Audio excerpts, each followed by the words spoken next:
Buenas tardes, mi nombre es Carla Joana Vázquez Franco. El día de hoy les hablaré un poco sobre el contenido de los artículos 42 al 111 de la Ley Federal del Trabajo.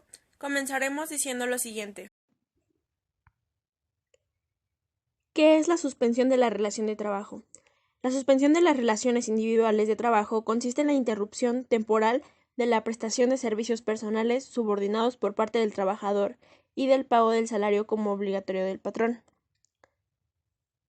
Las causas de la suspensión de trabajo, según el artículo 42, son las siguientes: que el trabajador tenga una enfermedad contagiosa, alguna incapacidad temporal que sea causada por un accidente o por alguna enfermedad, la prisión preventiva y sentencia absolutoria del trabajador,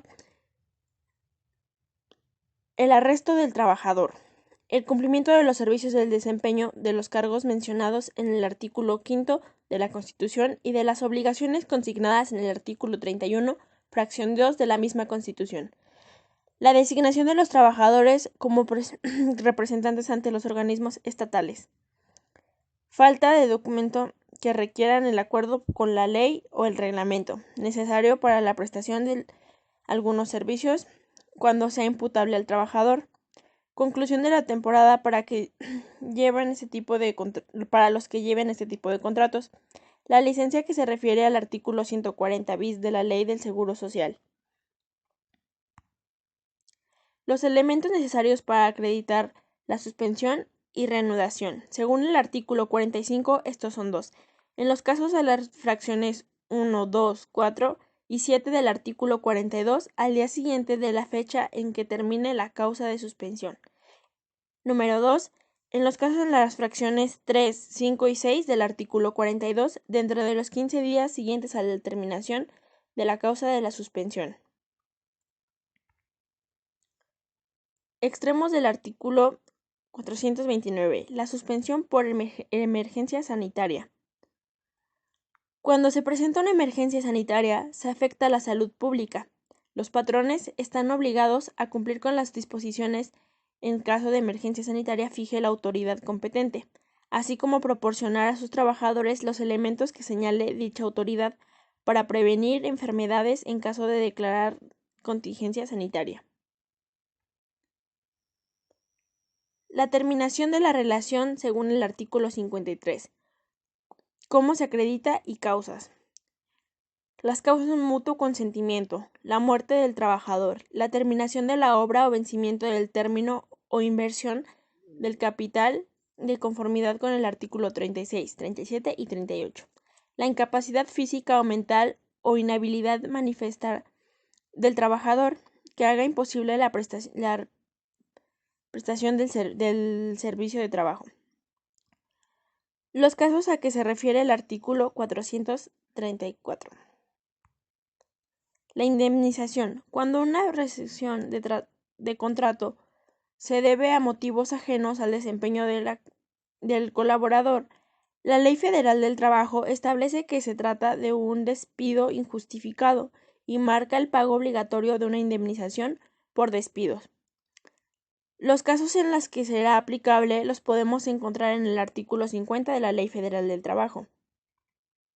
Las causas de la rescisión. Según el artículo 47 de la Ley Federal del Trabajo, algunas de las causas son que el trabajador cometa actos inmorales o de hostigamiento y o acoso sexual contra cualquier persona en el establecimiento o lugar de trabajo, revelar al trabajador los secretos de fabricación o dar a conocer asuntos de carácter reservado con perjuicio de la empresa. Esto puede aplicar como, por ejemplo, en McDonald's, que firman un contrato de esta manera.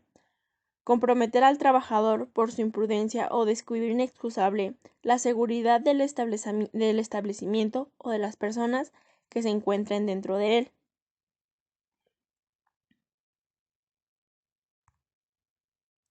Las causas de la separación de la relación de trabajo sin responsabilidad para el trabajador son que el trabajador o la agrupación engaña al patrón poniendo al trabajador en un puesto que no corresponde. Que el patrón o cualquier persona incurra dentro o fuera del servicio en faltas de propiedad u honradez, actos de violencia, amenazas, injurias, hostigamiento y o acoso sexual, malos tratos u análogos en contra del trabajador, cónyuge, padres, hijos, hermanos, en toda la familia. Que el patrón reduzca los salarios del trabajador, no recibir el salario en la fecha y o lugar que se acordó o que se acostumbra. Sufrir perjuicios acusado con mala intención por parte del patrón, ya sea en sus herramientas o en utensilios de trabajo. Por la seguridad, ya sea de trabajador o con su familia por cuestiones de higiene o medidas de seguridad establecidas en la ley. En el patrón exponga a los trabajadores por imprudencia. Que el patrón exija la realización de actos que atenten con la dignidad del trabajador. ¿Cómo se calcula la indemnización constitucional? Según el artículo 123, fracción 22, párrafo constitucional, cuando existe el despido injustificado, el patrón está obligado a indemnizar con el pago de 3 meses de salario. ¿Qué es la reinstalación? El trabajador solicita ante la autoridad conciliadora o ante el tribunal, si no existe arreglo conciliatorio, que se le reinstale en el trabajo que desempeñaba anteriormente. Cuando un trabajador hace valer el artículo 48 de la Ley Federal del Trabajo, puede conseguir la reinstalación de trabajo o bien una indemnización según sea el caso. Razones por las que no se da la reinstalación. Según el artículo 49, estas son algunas de las razones por las cuales no se da la reinstalación. Cuando la antigüedad sea menor a 1 año, cuando el patrón convence al tribunal de que la labor desempeñada y o sus características está en contacto directo con él y ahí el tribunal decide si la relación de trabajo no es normal. En los casos de trabajadores de confianza en el trabajo de hogar y cuando el trabajador solo es eventual. Cálculo de indemnización por contrato. De acuerdo con el artículo 50 de la Ley Federal del Trabajo, si fue por tiempo determinado menos de 1 año, se da la cantidad igual al importe de salarios de la mitad del tiempo de servicios prestados. Si excediera de 1 año, es una cantidad igual al importe del salario de 6 meses por el primer año y de 20 días por cada uno de esos años siguientes al que hubiese prestado los servicios. Si la relación de trabajo fuere por tiempo indeterminado, la indemnización consistiría en 20 días de salario por cada uno de los años de servicios prestados. Además de las fracciones anteriores, el importe de 3 meses de salario y el pago de los salarios vencidos e intereses, en su caso, en los términos previstos en el artículo 48 de la Ley Federal del Trabajo. Las condiciones generales del trabajo, según el artículo 56 de la Ley Federal del Trabajo, se basan en el principio de igualdad sustantiva entre hombres y mujeres. De ninguna manera podrán ser inferiores y no se puede establecer diferencias y o exclusiones por motivo de origen étnico o nacionalidad, sexo, género, edad, discapacidad, condición social, condiciones de salud, religión, opiniones, preferencias sexuales, condiciones de embarazo, responsabilidades familiares o estado civil, salvo las modalidades expresamente consignadas en la Ley Federal del Trabajo. El principio de la legalidad es un principio fundamental, conforme el cual todo ejercicio de un poder público debe realizarse acorde a la ley que esté vigente y su jurisdicción, no a la voluntad de las personas. Las jornadas. La jornada de trabajo es un tiempo durante el cual el empleado está a disposición del patrón para prestar su trabajo, esto según el artículo 58 de la Ley Federal del Trabajo. Tipos y tiempo máximo. La diurna es la que comprende entre 6 y 20 horas. La nocturna es la que comprende entre las 20 y las 6 horas. Y la mixta es la que comprende tiempos de diurna y nocturna, siempre y cuando el horario nocturno sea menor a 3 horas y media, si no es considerado nocturna. según el artículo 60 de la Ley Federal del Trabajo. La jornada continua se concederá al trabajador un descanso de media hora, por lo menos, esto según el artículo 63. La jornada discontinua tiene un periodo de suspensión de la jornada y luego se reanuda. La jornada acumulada se acumulan las horas máximas semanales en menos de 6 días de la semana. La jornada reducida menos del tiempo máximo establecido por la ley y conocido también como medio tiempo. Tiempo extraordinario, excedente y extraordinario por siniestro. En los casos del siniestro o riesgo inminente en que peligre la vida del trabajador, en sus compañeros o del patrón, o bien la existencia de la empresa, la jornada de trabajo podrá prolongarse por un tiempo estrictamente indispensable para evitar esos males. Esto según el artículo 65 de la Ley Federal del Trabajo.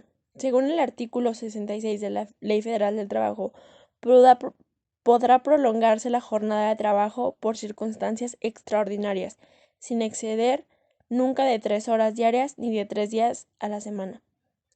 Según el artículo 67, las horas de trabajo extraordinario se pagarán con un 100% más del salario que corresponde a las horas de la jornada. Los días ordinarios obligatorios de descanso. Si el trabajador labora en su día de descanso independientemente de su salario, recibirá un salario doble. Son días obligatorios de descanso los días señalados en el artículo 74. La prima dominical, vacaciones y aguinaldo. La prima dominical es el pago que se le da al trabajador por laborar los días domingos, y este se calcula de la siguiente manera. Se multiplica el salario diario por 0.25. El 0.25 representa el 25% del salario. Las vacaciones por un año laborado se dan 6 días de vacaciones y se va aumentando 2 días cada año hasta llegar al quinto año. Una vez que llegamos al quinto año, en adelante, por cada 5 años de antigüedad se suman 2 días. Entonces se multiplica el salario diario por 12. Este 12 representa a los meses del año. Para la prima vacacional se multiplica el resultado que salió de lo anterior por .25. El aguinaldo, cada año del calendario, el 1 de enero hasta el 20 de diciembre, los trabajadores que permanezcan trabajando para el patrón gozarán de un aguinaldo valioso por la cantidad de 15 días de salario, de manera independiente al salario que les corresponde, o a la parte proporcional, ya que algunos no trabajan todo el año. Se calcula de la siguiente manera: el salario diario se multiplica por 15, que son los días que se les otorgarán de salario. Los salarios. Según el artículo 82, salario es la retribución que debe pagar el patrón al trabajador por su trabajo. El artículo 83. El salario puede fijarse por una unidad de tiempo, por una unidad de obra, por una unidad de comisión, a precio alzado o de cualquier otra manera.